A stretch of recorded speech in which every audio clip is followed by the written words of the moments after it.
Gaz 4 so'm 80 tiyin, o't 2 so'm 99 tiyin, suv 31 so'm 29 tiyin. Bu 1-iyuldan kiritilgan yangi tariflar. Yashovchilar ortgan bayalar yozilgan kvitansiyalarni qo'llarına olmadılar әлі, әмма bugundan uk indi xavfaga tushdilar. Yaxshi demeydi, bulmaydı. Bunda bir tamşı pensiyamızdan sıçratı bitirge ol pensiyini bilmeymen. Etip tırtıp barasın. Yaxshi tegil, evet tegil. Просто ветеринарский шел. Маленько это налог берді снижение. Суға станция. Условия берді халыққа. Я біздің керек кетер. Нас бұл. Biz psikiyatrla çıkarıyoruz şimdi. Korkarız kendisini. Biz bu adamla yavgap varız ya niye? Açın çıkarına şul. Gaz һәм электр уты өчен түләүләр республикадагы бар районнар эчендә бер төсле булса, су, канализация һәм җылылык өчен тарифлар һәр районда үзгә. Әйтик, су өчен тариф республика буенча 2,1%-ка артса, бездә ул 2,2% тәшкил итә. Юындык сулар өчен җәмгыятебездә яшәүчеләр уртача 3,4%-ка арттырып түләсә, нурлатлыларның түләү квитанцияләрендә бу айдан башлап сумма 12,16%-ка артачак. Повышение тарифов от единого расчетного центра не зависит.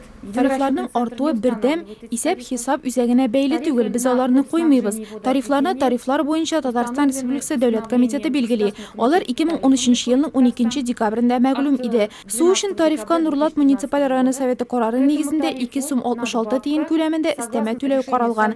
Димәк, канализация өчен 1 июльдән соң 23 сум 55 тиен түләргә туры киләчәк. Җылылык энергиясе өчендә шактый арттырып түләргә тиеш булабыз. Әмма Нурлат җылылык челтәрләре предприятиесе белгечләре сүзләренә караганда, тариф коэффициенты республика буенча уртача, ягъни бездән азрак түләүчеләрдә, күбрәк түләүчеләрдә бар. 1 июля тариф составляет 1 июльдән 1 гигакалория өчен 1636 сум 55 тиен түләргә туры киләчәк. Узган ел белән чагыштырганда бу тариф 5,13%-ка артты дигән сүз. Арту предприятиянең чыгымнарына бәйле һәм икътисади яктан акланган. Барлык исәпләүләрне без тарифлар буенча Татарстан Республикасы комитетына җибәрәбез һәм алар анда санала. Җылылыкның кыйммәт булуын предприятие белгечләре котельняларны тулы көчкә эшләмәү белән аңлата. Ягъни алар тагы да күбрәк кулланучыга җитәрлек җылылык энергиясе эшләп чыгара, абонентлар саны аз. Шуңа да 1 гигакалория кыйммәткә төшә. Нурлатлылар арасында торак коммуналь хезмәтләр өчен бәяләрнең артуына борчылмаучылар да юк түгел икән. Әйтик, завод урамы 3-нче йорт 10-нчы фатирда яшәүчеләрнең торак коммуналь хезмәтләр өчен бурычлары 104 мең сумнан артып китә. Әлбәттә, алар түләмиләр һәм түләмәячәкләр дә, шуңа да тарифларның артуы белән кызыксынмыйлар. Әмма аларның эшләре судка җибәрелгән. Димәк, тиздән аларга кунакка суд приставлары киләчәк.